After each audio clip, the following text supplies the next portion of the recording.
Dear Esther, I sometimes feel as if I've given birth to this island. Somewhere between the longitude and latitude, a split opened up, and it beached remotely here. No matter how hard I correlate, it remains a singularity, an alpha point in my life that refuses all hypothesis. I return each time leaving fresh markers that I hope, in the full glare of my hopelessness, will have blossomed into fresh insight in the interim.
Donnelly reported the legend of the hermit, a holy man who sought solitude in its most pure form.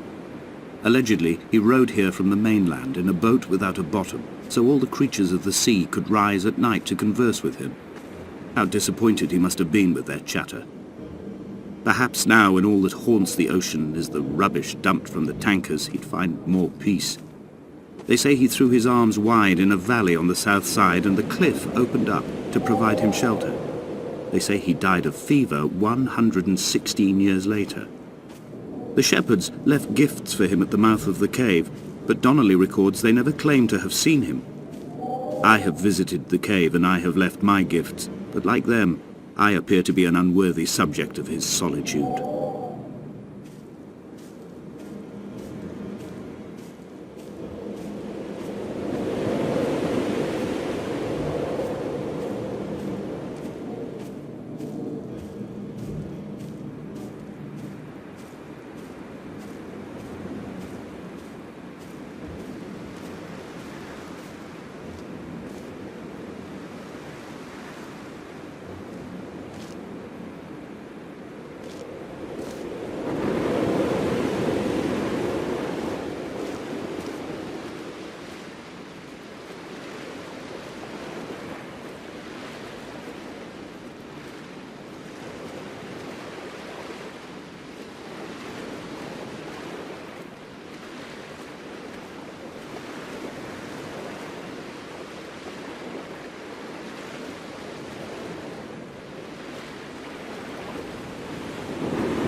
Those islands in the distance, I'm sure, are nothing more than relics of another time, sleeping giants, somnambulist gods laid down for a final dreaming.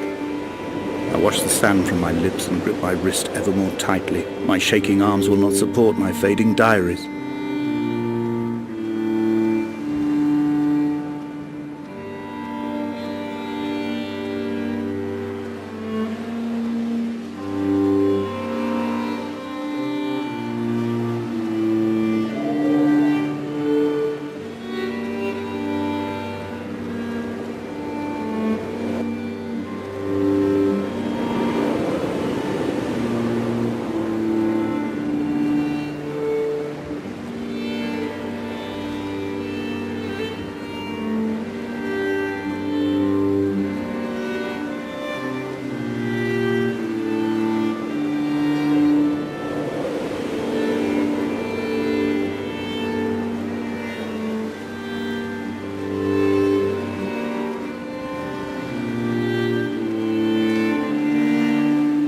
Dear Esther, I found myself to be as featureless as this ocean, as shallow and unoccupied as this bay, a listless wreck without identification. My rocks are these bones, and a careful fence to keep the precipice at bay. Shot through me caves, my forehead a mount. This aerial will transmit into me so. All overexposed, the nervous system, where Donnelly's boots and yours and mine still trample. I will carry a torch for you. I will leave it at the foot of my headstone. You will need it for the tunnels that carry me under.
A wonderful sight.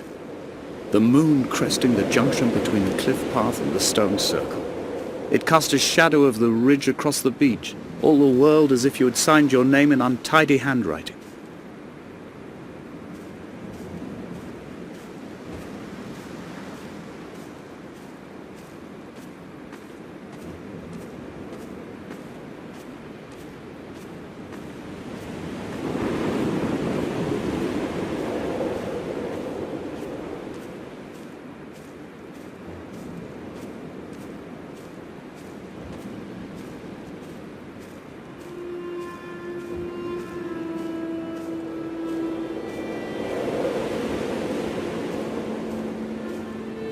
When someone had died or was dying, or was so ill they gave up what little hope they could sacrifice, they cut parallel lines into the cliff, exposing the white chalk beneath. You could see them from the mainland or a fishing boat, and know to send aid or impose a cordon of protection, and wait a generation until whatever pestilence stalked the cliff paths died along with its hosts. My lines are just for this. To keep any would-be rescuers at bay. The infection is not simply of the flesh.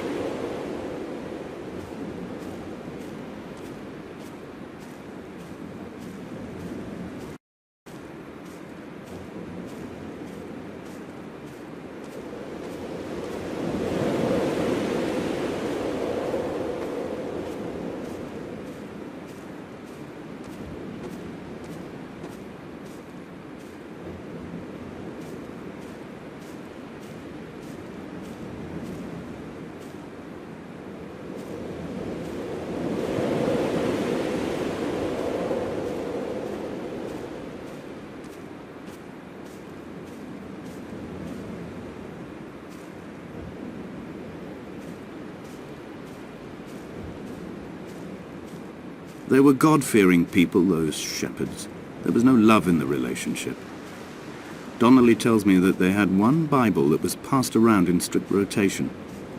It was stolen by a visiting monk in 1776, 2 years before the island was abandoned altogether. In the interim, I wonder, did they assign chapter and verse to the stones and grasses, marking the geography with a superimposed significance that they could actually walk the Bible and inhabit its contradiction?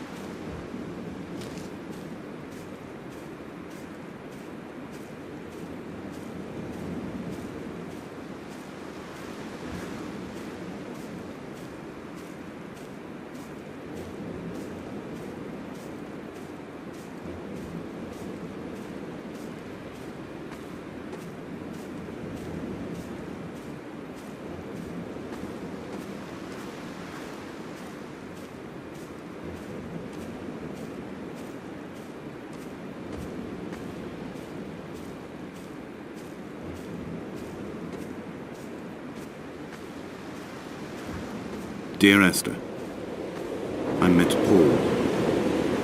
I made my own little pilgrimage.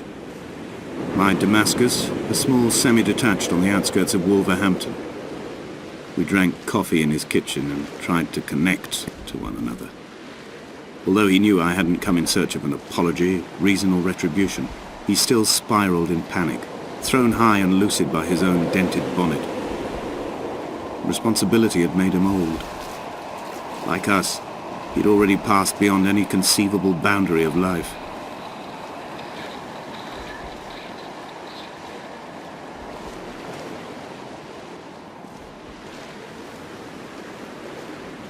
I find myself increasingly unable to find that point where the hermit ends and Paul and I begin. We are woven into a sodden blanket, stuffed into the bottom of a boat to stop the leak and hold back the ocean. My neck aches from staring up at the aerial. It mirrors the dull throb in my gut where I am sure I've begun to form another stone. In my dreams, it forms into a perfect representation of Lot's wife, head over her shoulder, staring along the motorway at the approaching traffic in a vacuum of fatalistic calm.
I've become convinced I am not alone here, even though I am equally sure it is simply a delusion brought upon by circumstance. I do not, for instance, remember where I found the candles, or why I took it upon myself to light such a strange pathway. Perhaps it is only for those who are bound to follow.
I have now driven the stretch of the M5 between Exeter and Bristol over 21 times.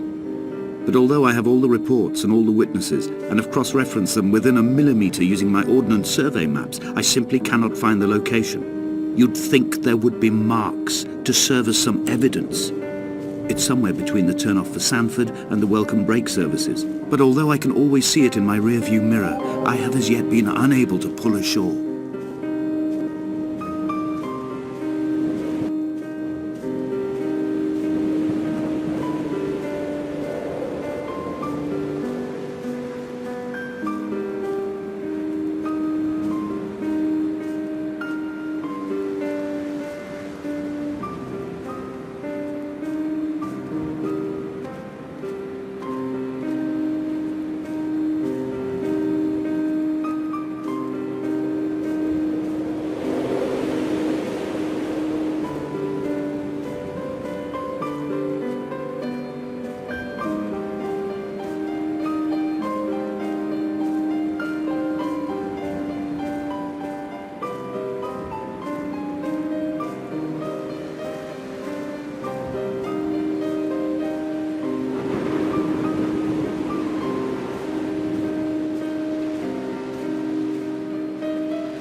There must be a hole in the bottom of the boat. How else could new hermits have arrived?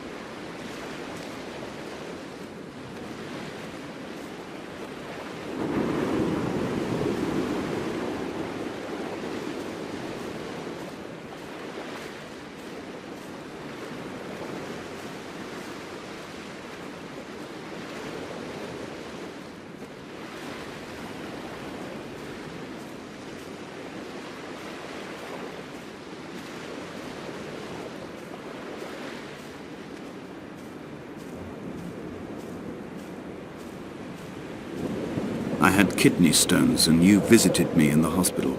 After the operation, when I was still half submerged in anesthetic, your outline and your speech both blurred. Now my stones have grown into an island and made their escape, and you have been rendered opaque by the car of a drunk.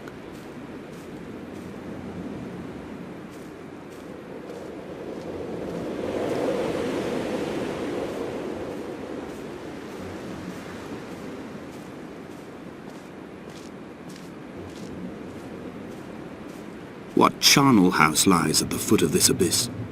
How many dead shepherds could fill this hole?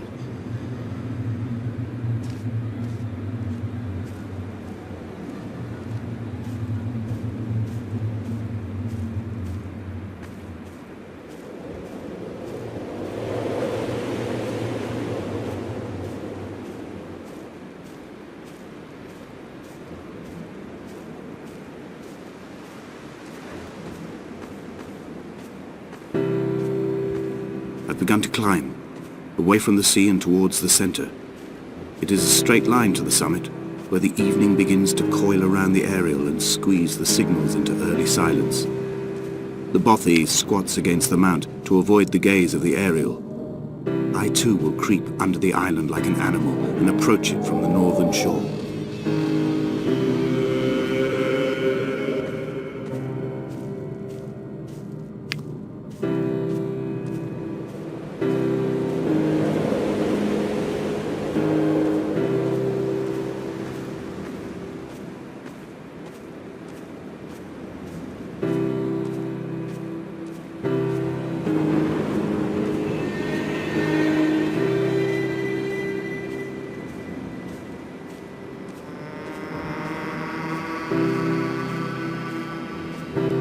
The bothy was constructed originally in the early 1700s. By then, shepherding realized into a career. The first habitual shepherd was a man called Jacobsen, from a lineage of migratory Scandinavians.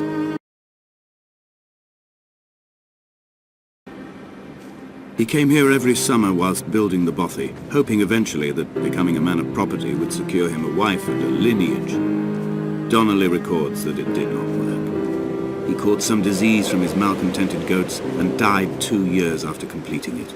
There was no one to carve white lines into the cliff for him either.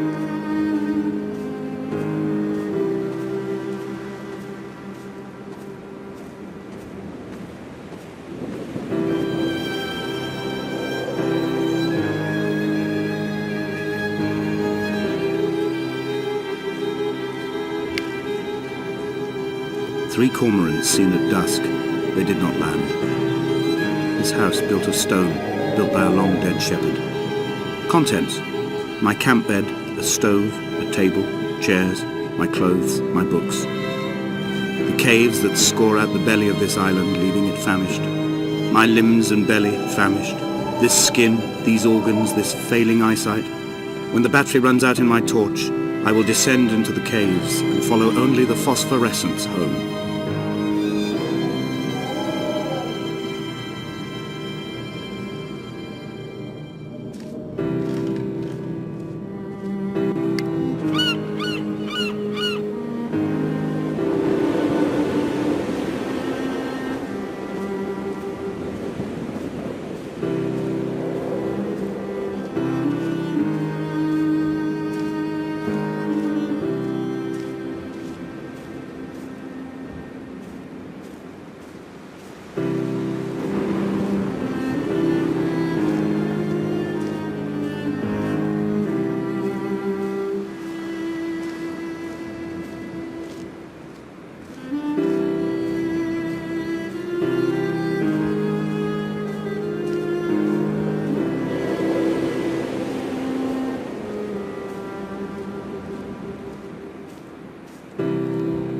He left his body to the medical school and was duly opened out for a crowd of students 21 days after his passing.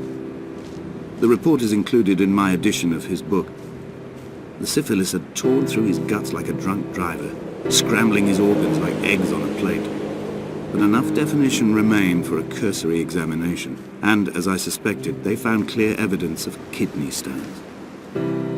He's likely to have spent the last years of his life in considerable pain. Perhaps this is the root of his laudanum habit. Although its use makes him an unreliable witness, I find myself increasingly drawn into his orbit.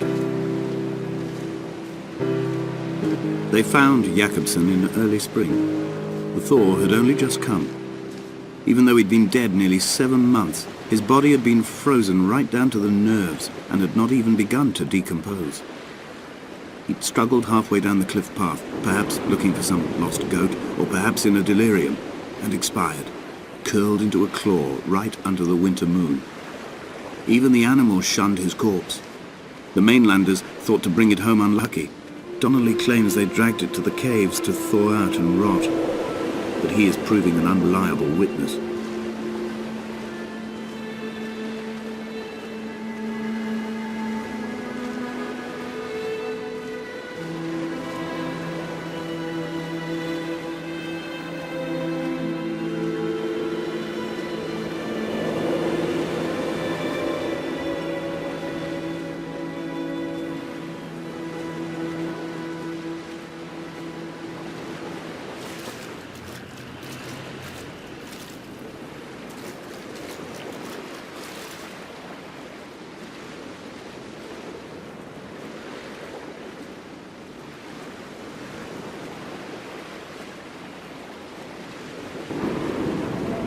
Climbing down to the caves, I slipped and fell and have injured my leg. I think the femur is broken.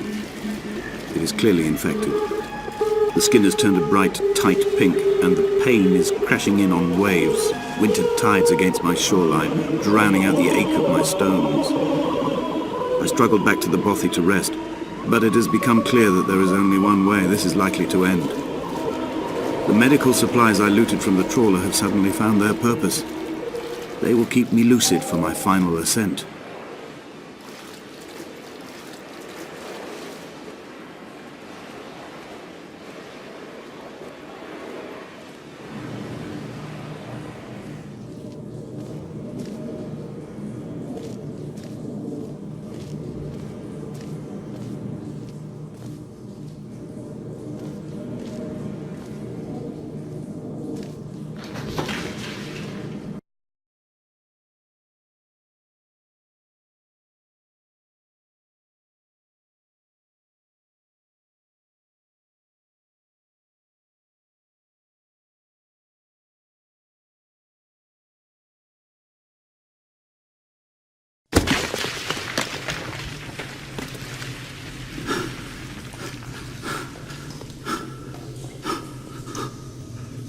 Donnelly did not pass through the caves.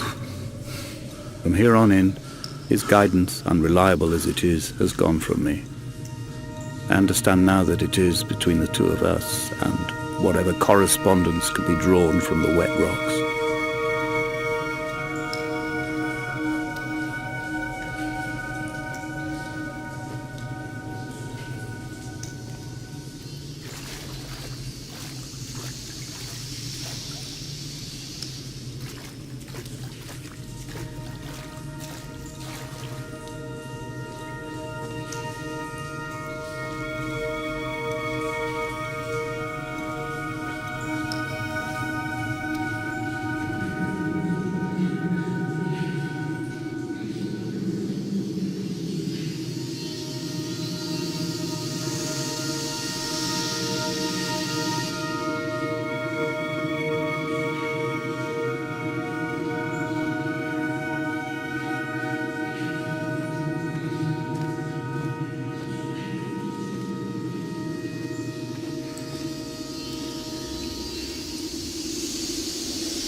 I first saw him sat by the side of the road. He was waiting for you to be cut out of the wreckage. The car looked like it had been dropped from a great height. The guts of the engine spilled over the tarmac, like water underground.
my final dream, I sat at peace with Jakobsen and watched the moon over the Sandford Junction.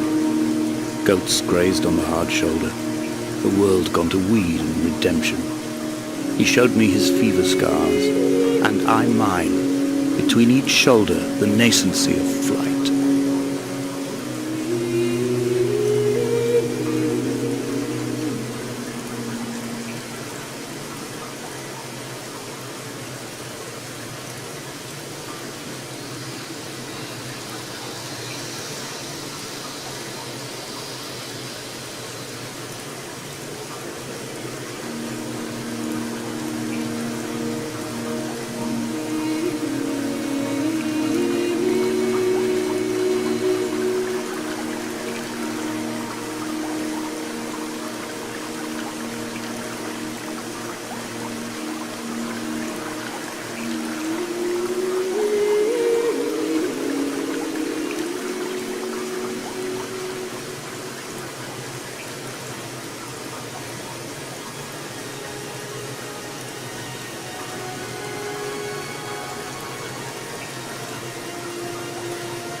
I will hold the hand you offered to me, from the summit down to this well, into the dark waters where the small flowers creep for the sun. Headlights are reflected in your retinas, moonlit in the shadow of the crematorium chimney.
I wish I could have known Donnelly in this place. We would have had so much to debate. Did he paint these stones or did I? Who left the pots in the hut by the jetty? Who formed the museum under the sea? Who fell silently to his death into the frozen waters? Who erected this godforsaken aerial in the first place? Did this whole island rise to the surface of my stomach, forcing the gulls to take flight?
Dear Esther, I find each step harder and heavier.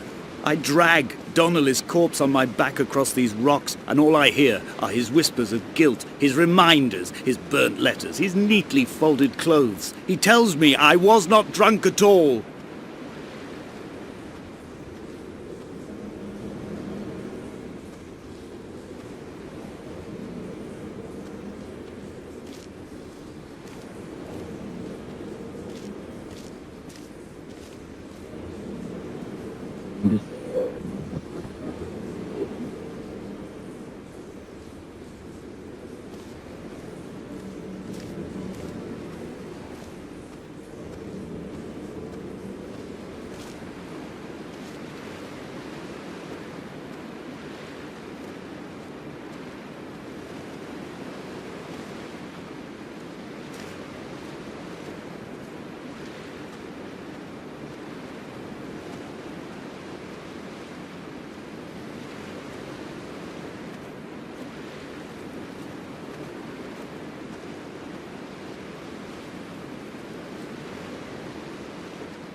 Hall by the roadside, by the exit for Damascus, all ticking and cooled, all feathers and remorse, all of these signals routed like traffic through the circuit diagrams of our guts, those badly written boats torn bottomless in the swells, washing us forever ashore.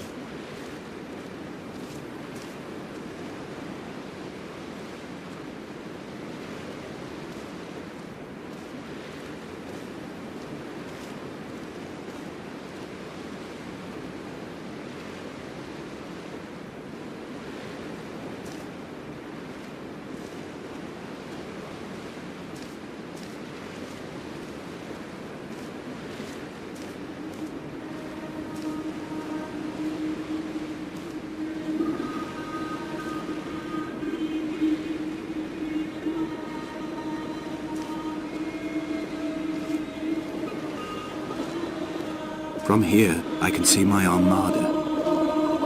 I collected all the letters I'd ever meant to send to you, if I'd have ever made it to the mainland, but had instead collected at the bottom of my rucksack, and I spread them out along the lost beach. Then I took each and every one, and I folded them into boats.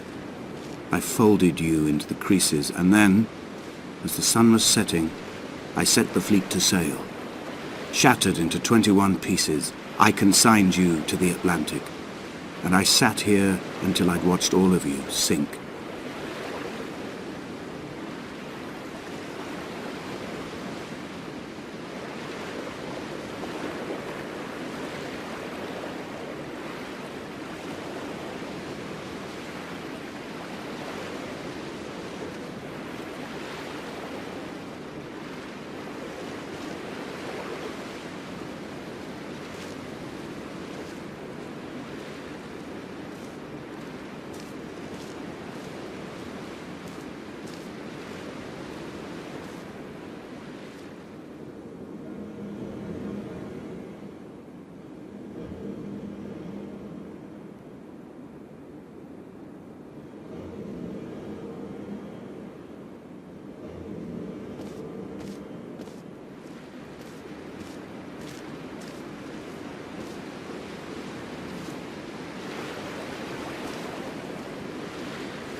Come back.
The pain in my leg sent me blind for a few minutes as I struggled up the cliff path. I swallowed another handful of painkillers, and now I feel almost lucid. The island around me has retreated to a hazed distance, whilst the moon appears to have descended into my palm to guide me. I can see a thick black line of infection reaching for my heart from the waistband of my trousers. Through the fugue, it's all the world like the path I have cut from the lowlands towards the aerial.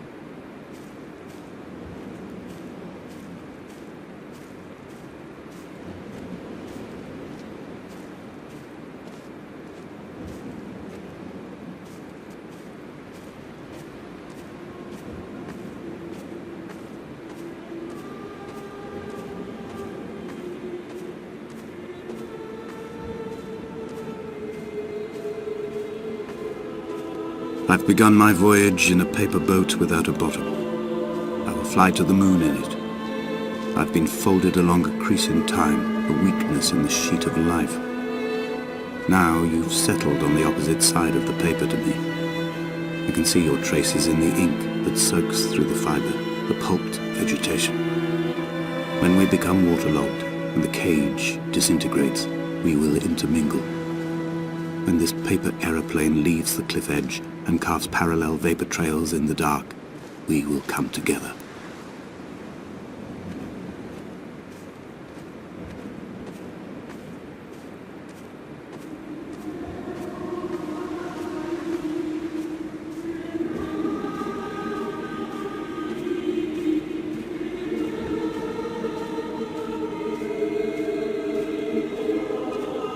If only Donnelly had experienced this, he would have realized he was his own shoreline, as am I. Just as I am becoming this island, so he became his syphilis, retreating into the burning synapses, the stones, the infection.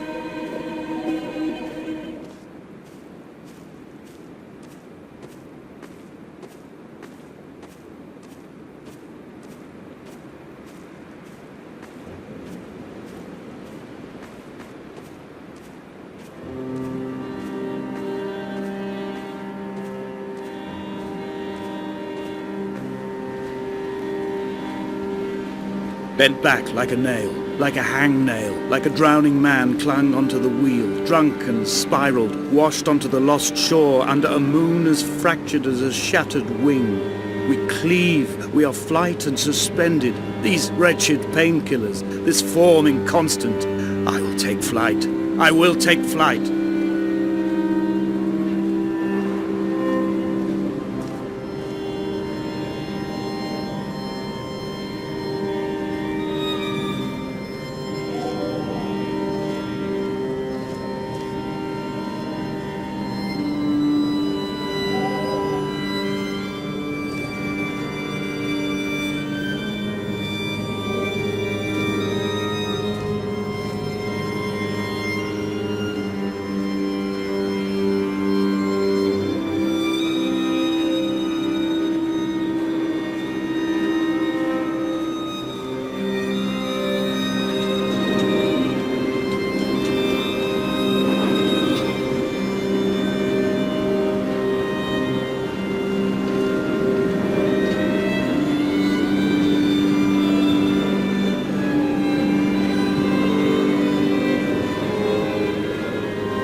I have dredged these waters for the bones of the hermit, for the traces of Donnelly, for any sign of Jakobsen's flock, for the empty bottle that would incriminate him.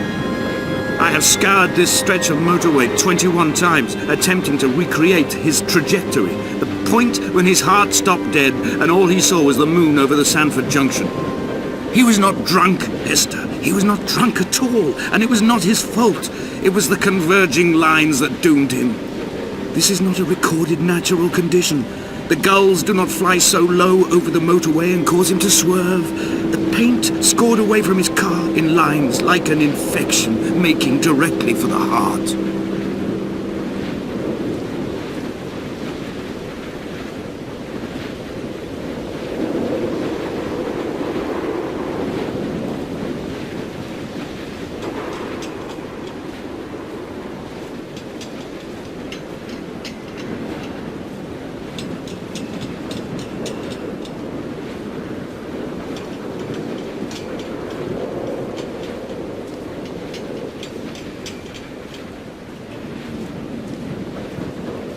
I am the Ariel. In my passing, I will send news to each and every star.